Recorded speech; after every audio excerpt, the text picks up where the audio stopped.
All right, and now I'm joined by Jonathan, creative director of Watch Dogs. You seem to be having a pretty excellent show. Watch Dogs all over the place, all over the press conferences. But what you guys are showing here in the theater, a little more focused on the open world elements of Watch Dogs. What was the decision on focusing on that in the theater here in the Ubisoft booth? I think we have two objectives at this year's E3. The first one was to make sure that people understand that we can express ourselves in a very different way. That was the Sony stage demo was, showing a very different way of expressing ourselves. Then I think when you show a game like ours, you really need to take the time to explain how it works, how the systems work. And I know a lot of people, when we present systemic game and we say you can express yourself any way you want, they want to see the proof of that.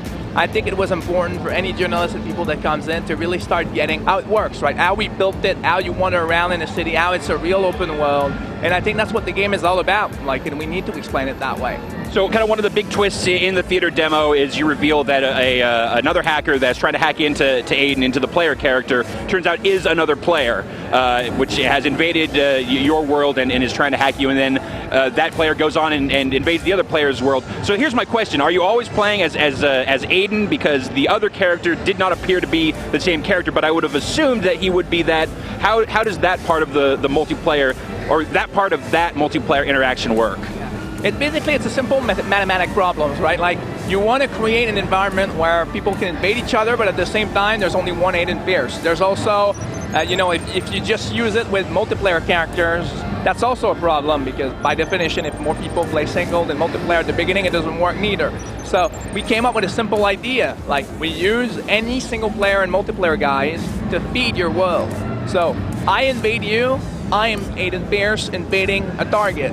You are being invaded by someone you don't know. It doesn't matter that we're both Aiden Pearce. We're just messing around with the perception there. That way we can stop always building content that comes from crafted elements, and we can start saying, hey, there's millions of people out there playing the game. Let's have them start to feed emergent elements of our game as well. So there's always only one Aiden Pearce, and you are always Aiden Pearce. But if you go to someone else's world, they do not see you as Aiden Pearce. That's exactly it. So how do you feel about, we've got Tom Clancy's The Division stationed right next to you here in the Ubisoft booth. That made a big premiere at the Ubisoft press conference this year. And I think that a lot of people drew some thematic sort of connections between Watch Dogs and The Division. Is that anything that you've talked to the producers of The Division about? Is that anything that you were cognizant of going into this? Actually, I discovered it at the same time as you guys. Last year, a lot of people asked, how did Watch Dogs pull off a secret like that? The answer is, we hide it from everyone. So which means that Ubisoft learned that and ended up doing the same. So I discovered The Division at the same time as you, I guess a little bit before when I saw the rehearsal. I was a little surprised in the theater demo here. I think this is the first time that we've seen really a lot of gunplay, pulling out full AK-47s, actual lethal gunplay. In the stage demo earlier, was going for kneecaps, stuff like that. How representative is this theater demo with the gunplay in there of just the overall Watch Dogs experience? I think it's pretty much representative of who you are as a player. That's really something that we want to come to do with the game. We carefully chose the role of Aiden Pearce as a vigilante because it's a very broad spectrum as a word. It means taking justice into your own hand. But you can be a pretty bad vigilante, a pretty ruthless one, or you can be someone who really care about justice and also human beings and innocent people. So I think the gun becomes an interesting conflict tool.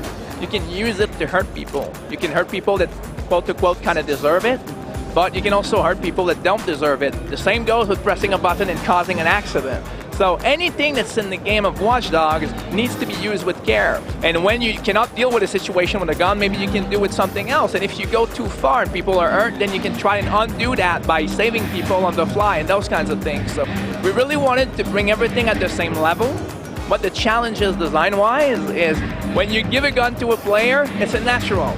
You go, I want to hack everything and be new. And then he takes a gun, I'm going to kill you, motherfucker. And then you're okay, that's you. That's a human thing, right? That works. My brain tells me it works. Let's go with that. So the challenge is to teach new ways of expressing themselves so that they can consider it, but never to start pushing it in their throat, right? And saying to them, you should be hacking all the time and don't use that gun. It should just be us making a good job at showing how you can use it all the time in combo or more unique, in the demo with the stage, but never shoehorning it in the way players wants to play. It should be them who decides. So is it a viable option to just stay away from guns entirely, or is it something that you're going to find yourself needing at some point? I think it's a viable option most of the time. I'm not going to lie to you. I think I don't know exactly. Sure. You know, if I could say you can finish the game without drawing a bullet, I don't think that's possible. Okay. But it's not exactly how we did it. It's more shades of gray. We're not going to score yourself. We're not going to say, oh my God, you use a gun, -10. Give us a quick rundown. When you guys coming out? What are you coming out on? Yeah. Watch Dogs coming out on November 19th for the current gen in US. November 22 on the Europe side, and holiday season for all next gen stuff. Excellent, Jonathan. Thank you so much for your time. Thank you very much to you.